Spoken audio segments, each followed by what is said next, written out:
אל תקרא הליכות, אלא הלכות. חזק וברוך רבותיי, בשורות טובות.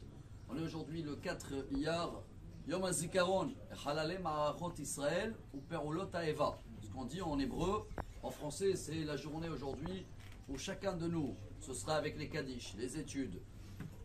On pense à les 24 213, j'espère que c'est la dernière fois qu'on va devoir dire ce chiffre, des personnes qui sont comptées depuis 1870, bravo.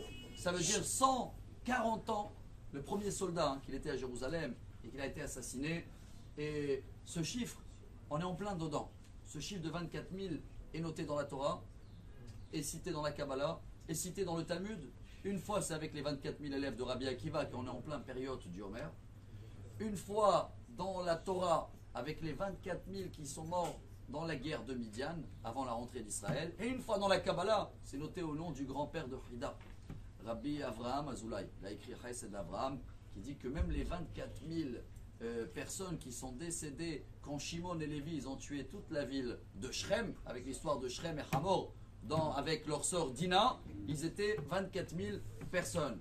Ce qui nous concerne, chers amis, j'ai écouté ce message au nom de Rav Eliashiv, au nom de Rav Ovadia, certains le disent au nom de Rabbi, mais beaucoup des personnes cherchent à aller pèleriner les tzadikim, et ces grandes personnes-là, il a dit avant tout, tu peux aller pèleriner tombe de soldats à Har Herzl, et se rappeler que le prophète Yecheskel, dans le chapitre 16, il dit une phrase qu'on la cite tous les jours dans le conte du Homer. Juste avant de compter, on dit Va omar lach bedamaich haï, et on le répète, Va omar lach bedamaich haï. Ce qui veut dire qu'avec le sang qu'on a traversé, c'est ce qui nous a donné la vie et la possibilité d'être là de retour en Israël. Pourquoi on le double deux fois? Selon le Midrash, c'était déjà le sang de la Brit Mila et le sang de l'agneau pascal qui nous a fait sortir de l'Égypte.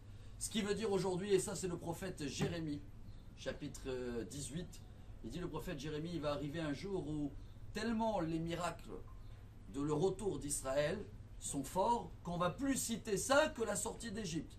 Alors on est en plein dedans. Aujourd'hui c'est cette journée où on doit penser à tous ces personnes-là qui ont donné leur sang. On dit en hébreu Hashem Ikom Damam. Chacun avec l'effort qu'il fait dans l'étude, les Mishnayot, Kaddish, l'étude qu'on va faire dans la journée. Et en espérant que tout ça, comme a dit Rabbi Akiva, vous connaissez tous cette histoire à la fin du Talmud de Makot, que quand il a vu le temple, le monde du temple aujourd'hui, où il y avait des renards à l'époque, c'était tout cassé, tout ruiné. Les rabbins qui étaient avec lui, ils ont commencé à pleurer. Et Rabbi Akiva Metzachek. Ils ont dit Rabbi Akiva, pourquoi tu souris? Regarde, il y a des renards. Il dit Rabbi Akiva, justement, et pourquoi vous pleurez? Alors, ils ont dit comment on peut ne pas pleurer? Vous savez pourquoi je rigole? Il les a dit parce que tant que j'ai vu que le prophète Zacharia, qu'il avait prévenu qu'un jour il va avoir des gens qui vont se balader dans les rues de Jérusalem et ils vont danser ensemble. Mais tant que la prophétie avant d'Ouria, elle n'est pas réalisée et que c'est marqué là-bas quand le temple il va être détruit, on va être exilé. Tant que j'ai pas vu les renards qui se réalisent, je ne savais pas si la suite va se réaliser. Maintenant que je vois qu'il y a les renards, je suis sûr qu'il va venir un jour, on va pouvoir danser à Jérusalem, marcher tranquille. C'est presque le cas.